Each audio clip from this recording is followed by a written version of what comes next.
But there are so many Filipinos in the crowd tonight, so many flags, thank you! The roar inside Toronto's Sobeys Stadium wasn't just the sound of a tennis match.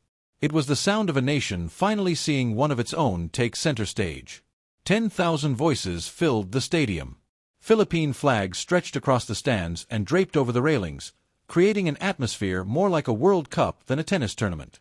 And at the center of it all stood a 21-year-old from the Philippines, calmly taking in the moment on center court in Toronto. Thank you everybody who is here tonight. Thank you to everyone who's supporting tennis. She let the noise wash over her before stepping up to the microphone and responding to the crowd's chant in Tagalog. That was Wednesday night, August 5, 2026. But to understand how Alex Eala transformed a Canadian WTA 1000 event into what felt like a Philippine home crowd, we need to rewind 72 hours.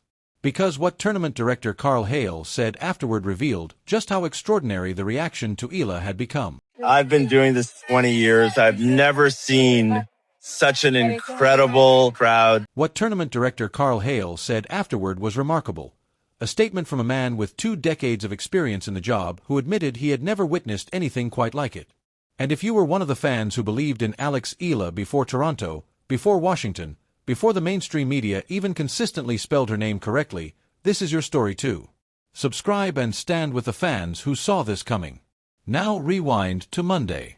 Eala had arrived in Toronto barely 48 hours after winning the first WTA singles title of her career at the DC Open, where she defeated Jessica Pegula in the final and climbed to a career-high world number 20.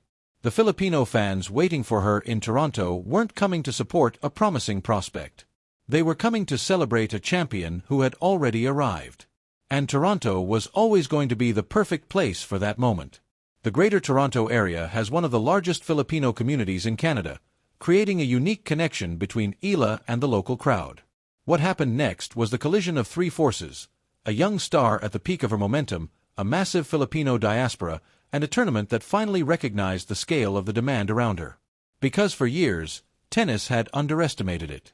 At the Australian Open in January, Eala's match against Alicia Parks was placed on a smaller outside court. Yet even there, Filipino supporters made their presence impossible to ignore, cheering Eala through every point. Earlier in the season, similar scenes had appeared at other tournaments. The pattern was becoming increasingly difficult to overlook. Grandstand courts, afternoon sessions, limited seating. The tennis establishment kept treating a country of more than 110 million people and a global Filipino fanbase as though the demand were marginal. Toronto showed what could happen when a tournament finally listened. Night session, center court, thousands of seats. And suddenly, tickets for Eala's Wednesday night second-round match were gone in roughly 30 minutes. Think about that for a moment. 30 minutes. A midweek round of 32 session in Toronto disappearing faster than tickets for some major stadium events. In tennis, that's more than a sellout. That's a phenomenon. And when those fans walked into Sobeys Stadium, they brought the Philippines with them. Philippine flags were everywhere across the concourse and stands. Homemade signs celebrated Eala's rise, while fans shouted messages of support in Tagalog. One supporter even arrived in a blue dinosaur costume wrapped in a Philippine flag, dancing through the changeovers. Then came another telling detail. Inside the stadium, a food vendor reportedly adjusted its menu to cater to the crowd, adding Filipino-inspired food for the thousands of supporters who had packed the venue. Nobody needed to force the atmosphere. The atmosphere created itself. Then the chant began. "Let's go, Alex. Let's go." The rhythm continued through games, changeovers, and service points. When Eala walked onto the court, the stadium announcer was nearly swallowed by the noise. And across the net stood Alicia Parks, the same American who had defeated Eala in Melbourne 7 months earlier. Back then, the match had been played on a smaller court in front of a much quieter Filipino contingent. This time, everything was different. Same opponent. Same player on the other side of the net. Completely different atmosphere. And ultimately, a completely different result. Eala won 6-1, 4-6, 6-2 in 1 hour and 51 minutes, converting 5 of her 14 breakpoint opportunities. After Parks fought back to take the second set, Eala responded immediately. She broke in the 5th game of the deciding set and never surrendered control again. The Melbourne wound had finally been answered. And Carl Hale was watching from the tournament director's box. Afterward, the longtime Canadian Open tournament director delivered a statement that captured the scale of what had just happened. He said he had been doing this for 20 years and had never seen a crowd quite so incredible, alive, enthusiastic, and passionate.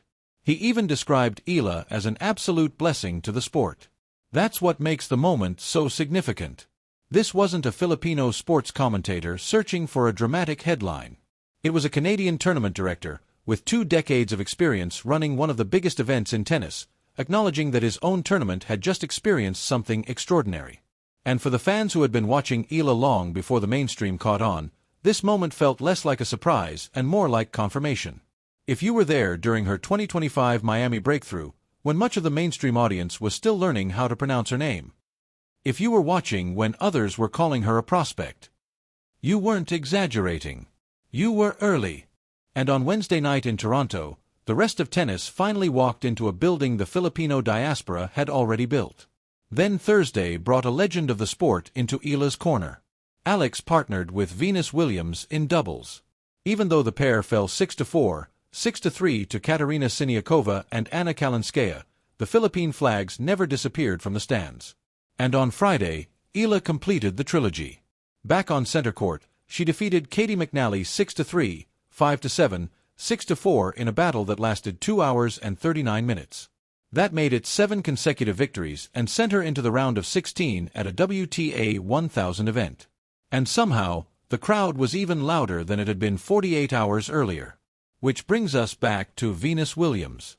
7 Grand Slam singles titles. 4 Olympic gold medals.